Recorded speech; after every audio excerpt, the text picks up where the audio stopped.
నిర్వహణ శాఖ మంత్రి అయినటువంటి జోగి రమేష్ గారు,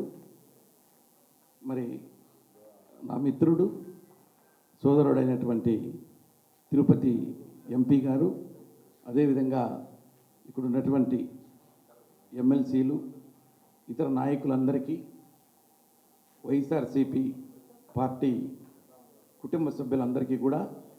పేరు పేరున నమస్కారాలు తెలియజేసుకుంటూ, మరి పాదయాత్రలు రాష్ట్రంలోనే కాదు దేశంలో కూడా వివిధ పార్టీలకు చెందినటువంటి నాయకులు చేస్తూ ఉన్నారు. నా యొక్క అభిప్రాయం ఏంటంటే, పాదయాత్ర ఏదైనా చేశారంటే అది ఒక వైఎస్ఆర్ ఫ్యామిలీకి చెందిందే అని చెప్పేసి నేను గట్టిగా తెలియజేస్తూ ఉన్నా. ఎందుకంటే అటు వైఎస్ఆర్ను కానీ మన ప్రియతమ ముఖ్యమంత్రి గారు జగన్మోహన్ రెడ్డి గారు చేసినటువంటి ప్రజా సంకల్ప యాత్రను కానీ దృష్టిలో పెట్టుకుని ఇటు రాష్ట్ర లెవెల్లో కానీ మరి దేశ లెవెల్లో కూడా ఉన్నటువంటి వివిధ పార్టీలకు చెందినటువంటి నాయకులు చేస్తున్నారు. అది ఇలాంటి మరి ప్రజా సంకల్ప యాత్ర కాదు అని చెప్పి నేను అభిప్రాయపడుతున్నా. ఎందుకంటే మన ప్రీతమ ముఖ్యమంత్రి గారు పాదయాత్ర చేసేటప్పుడు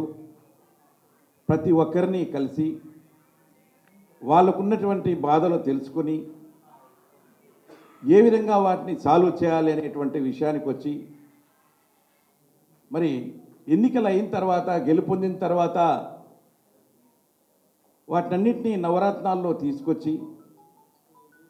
మరి ఆనాడు నేను చేసినటువంటి వాగ్దానాలన్నీ నెరవేర్చాలనేటువంటి తపనతో ఎక్కడ కూడా ఎన్ని కష్టాలున్నా కూడా, కోవిడ్ వచ్చినా, ఆర్థిక ఇబ్బందులున్నా కూడా మరి రాష్ట్రంలో ఉన్నటువంటి బడుగు వర్గాల వారినందరినీ ముందుకు తీసుకురావాలి, అందరితో సమానంగా ఉండాలి అనేటువంటి విధంగా మరి ఎస్టీలు కానీ, బీసీలు కానీ, ఎస్టీలు కానీ, మైనారిటీలు కానీ అందరూ కూడా సమంగా ఉండాలి. వాళ్ళందరికీ కూడా పదవుల్లో కానీ మహిళలకు కూడా పర్టికులర్లీ మరి మహిళలకు 50% పైగా మరి నామినేటెడ్ పదవులు ఇచ్చినటువంటి రాష్ట్రం ఏదైనా దేశంలో ఉంది అంటే అది మన యొక్క ఆంధ్రప్రదేశ్ రాష్ట్రమే అని చెప్పేసి మనం గుండె మీద చేసుకొని చెప్పచ్చు. అలాంటి రాష్ట్రంలో ఉన్నటువంటి మన ముఖ్యమంత్రి గారు మరి దేశానికి ఒక దిశానిర్దేశంగా ఈ రోజున మరి ఎవరేమనుకున్నా మరి అపోజిషన్ పార్టీలు రకరకాలుగా చెబుతూ ఉంటాయి. అయినప్పటికీ కూడా ఈ రోజున దేశంలో మరి గ్రామ సచివాలయ వ్యవస్థ అనేది ఎక్కడా లేనటువంటి విధంగా, మన దేశంలో ఏ రాష్ట్రంలో లేనటువంటి విధంగా మన ఆంధ్రప్రదేశ్లో తీసుకురావడం,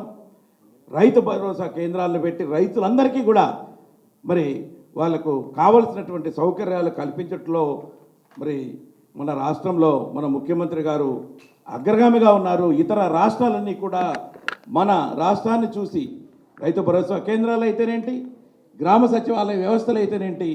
మరి ఇలాంటి వ్యవస్థలన్నీ కూడా మరి ఈ రోజున ఆయా రాష్ట్రాలలో తీసుకురావాలనే ప్రయత్నాలు చేస్తున్నాయంటే మనం అందరం కూడా ఈ రాష్ట్రంలో ఉన్నందుకు, ఈ పార్టీలో ఉన్నందుకు, ఈ ముఖ్యమంత్రి గారితో మనం ఉన్నందుకు మనం అందరం కూడా గర్వించదగిన విషయము అని చెప్పేసి కూడా మీ అందరికీ కూడా తెలియజేసుకుంటూ, ఏదేమైనా కానీ మరి 5 సంవత్సరాలలో కూడా ఎన్ని కష్టాలు వచ్చినా, మరి కోవిడ్ వచ్చినా కూడా, ఫైనాన్షియల్ ఇబ్బందులు ఉన్నా కూడా మరి ఈ యొక్క వెల్ఫేర్ స్కీమ్స్ అన్నీ కూడా ఇంప్లిమెంట్ చేసి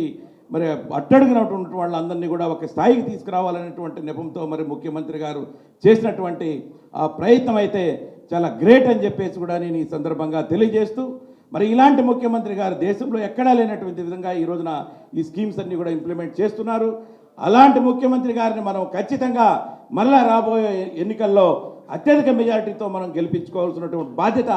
మనందరి మీద, మన వైఎస్ఆర్ కుటుంబ సభ్యులందరి మీద కూడా ఉన్నది. ఎందుకంటే ఈ రోజున ఆయన పెద్ద చిన్న అనేటువంటి తారతమ్యం లేకుండా అందరూ కూడా నా అన్న, నా చెల్లి, నా అవ్వ, తాత అని చెప్పి స్టైల్లో ఆయన ఫంక్షన్ చేస్తున్నాడు. కాబట్టి అలాంటి ప్రభుత్వాన్ని మరలా అత్యధిక మెజార్టీతో మనం గెలిపించుకోవాల్సినటువంటి బాధ్యత మనందరి మీద ఉన్నది అని చెప్పేసి కూడా మిమ్మల్ని అందరినీ కోరుకుంటూ, నాకు ఈ అవకాశాన్ని ఇచ్చినందుకు మీ అందరికీ కూడా మరి ధన్యవాదాలు తెలుపుకుంటూ సెలవు తీసుకుంటున్నాను.